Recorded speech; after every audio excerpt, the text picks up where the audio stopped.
Chapter 11, Soren Kierkegaard. Such is the world beyond good and evil in which Nietzsche and many of Dostoevsky's characters are prominent citizens.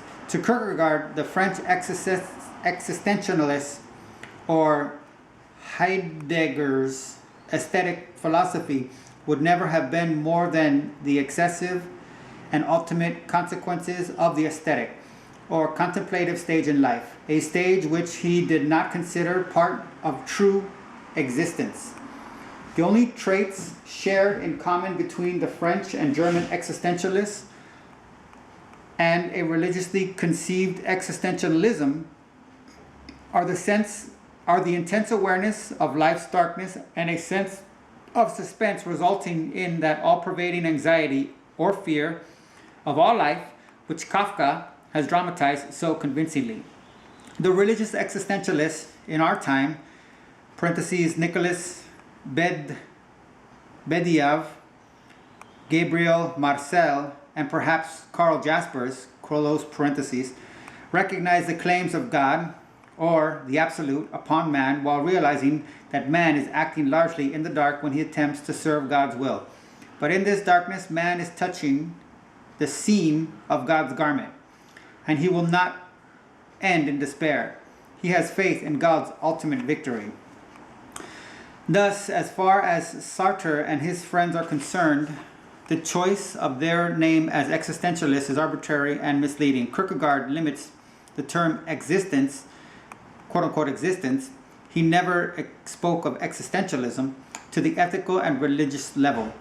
Quote, to exist as a human being means to exist ethically, close quote, parentheses, postscript, close parentheses, and to face perpetually new moral choices. Aesthetic man remains detached and static, but ethical man is in the process of becoming. He evolves as a personality which combines the universal with his subjective being and thus partakes of eternity.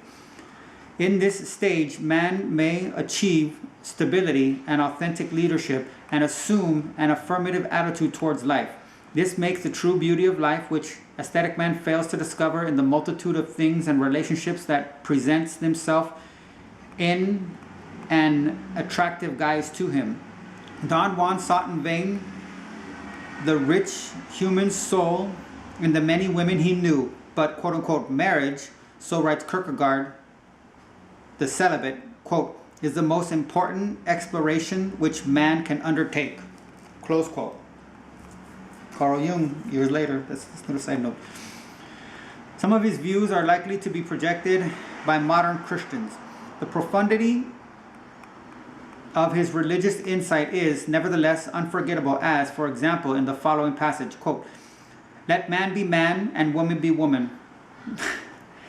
Exactly then can a woman be everything to man. As a woman, she understands the finite and therefore can give it to man. Without the woman, man is a restless spirit finding no peace because he is nowhere at home. Why do scriptures not say that women should leave father and mother and cleave unto man? Isn't she the weaker one to find refuge with man? But no, it says the man shall leave father and mother and cleave unto his wife. And the scriptures are right. She is stronger inasmuch as the wife gives man the finite. She is his refuge. I rejoice in understanding in the importance of the woman that way. To me, she thus becomes a symbol of the community. The spirit is in an embarrassing situation if it cannot dwell within a community and therefore not impart itself in it. For the community which the spirit needs to find a home in, For the community which the spirit needs to find a home in the finite world, there is indeed no more beautiful symbol than a wife, close quote. A writer of intimidable skills and flexibility, Kierkegaard could not fail to consider his own favorite media of expression, irony, and humor. Irony functions somewhere between the aesthetic and the moral, born of dissatisfaction and coldly critical of any imperfection. It remains egotistical and does not invite consent in spite of its possible truthfulness. But humor reveals understanding. It has a warm, forgiving, and sympathetic note and reconciles us with weakness or sin, whereas irony remains haughty and critical. There is then in humor the suggestion of a religious conscience, a sense of tragedy combined with the comic, and a promise of hope or reconciliation, but it may also contain a note of loneliness and even pain. It is frequently beyond communication and born from suffering. It thus prepares the religious stage in life.